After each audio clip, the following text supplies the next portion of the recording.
The Archbishop has now raised one of the most serious accusations possible.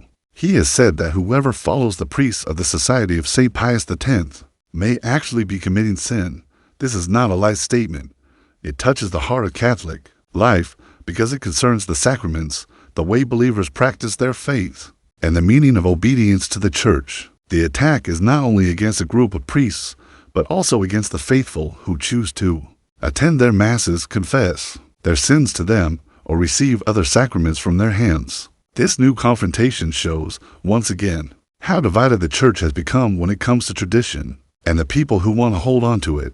The story begins with the Jubilee, a year that was meant to be a celebration of mercy and welcome. For all Catholics, it was supposed to be a time without barriers, where every child of the Church could come together and feel embraced by the same mother.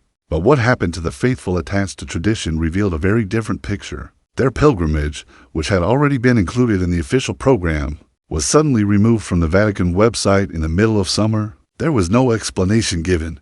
It was not a technical issue. It was a deliberate choice. Everything else in the program remained untouched, except the pilgrimage connected with the Society of St. Pius X. The message was clear. All were welcome except those who insisted on preserving the old liturgy, the Mass of all time.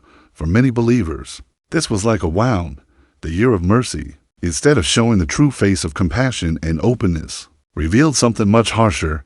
It showed that some Catholics are tolerated only if they remain invisible. Instead of being embraced as brothers and sisters, they were treated as strangers in their own home, as if fidelity to tradition had made them second-class citizens. What should have been a celebration of unity became another sign of division, and the pain did not stop there. On August 15th, Cardinal Anders Abrelius, Archbishop of Stockholm, released a statement that struck the faithful even more deeply. In it, he accused the priests of the Society of St. Pius X of administering illicit sacraments. He told Catholics not to turn to them. His words were heavy, because they implied that the faithful who received sacraments from those priests were somehow acting against the Church. This came just days after Archbishop Bernard Fellay had confirmed young Catholics attached to tradition. Those confirmations were valid in the eyes of the Church. No one doubted their theological correctness, yet they were denounced as scandalous not because of what was done, but because of who had done it. The focus had shifted from the grace of the sacrament to the legal status of the minister. Instead of celebrating the faith of new generations, the hierarchy offered the image of rules being repeated over and over, even if it meant discouraging souls who only wanted to stay close to God. The faithful looked at this situation and saw a dangerous contradiction. Sacraments are supposed to be the foundation of unity, a place where Catholics find certainty and peace. But here they were turned into weapons, used to draw lines and set boundaries. The people who should be protected by the sacraments were instead made to feel uncertain. Was their confession valid? Was their marriage acceptable? Was their confirmation real in the eyes of God?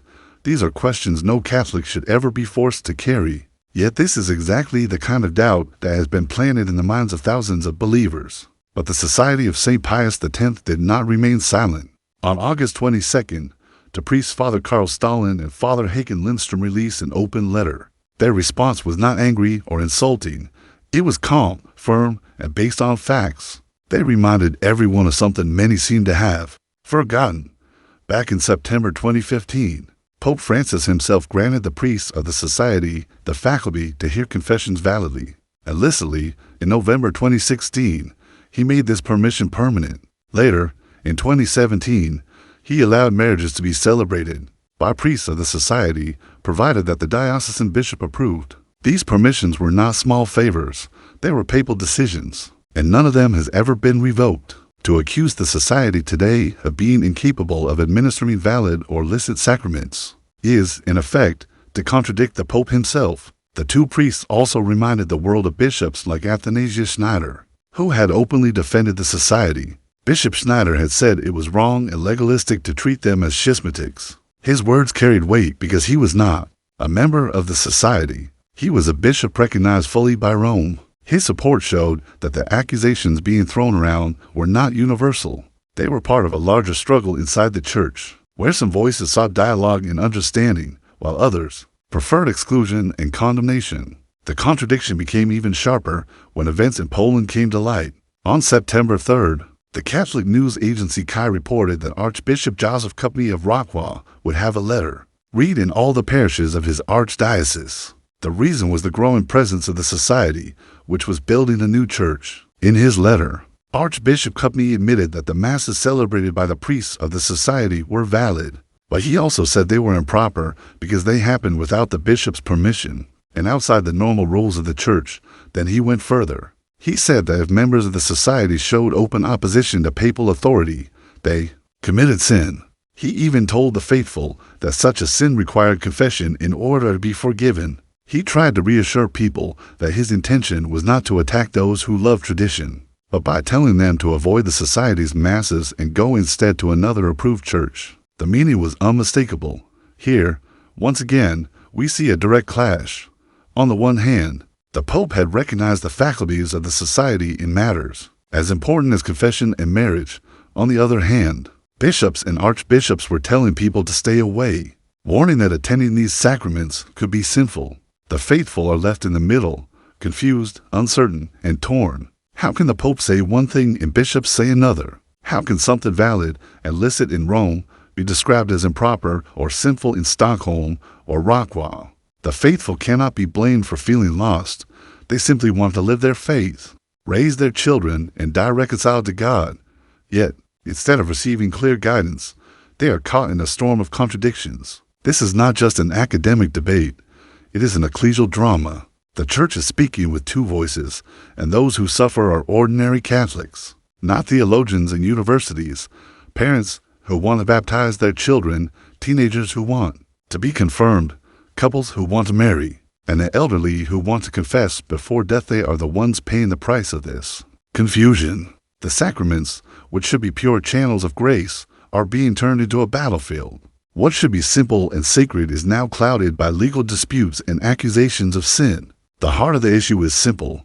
Does tradition still have a place in the Catholic Church? The official words of Rome often speak of openness and inclusion, but in practice, walls are being built.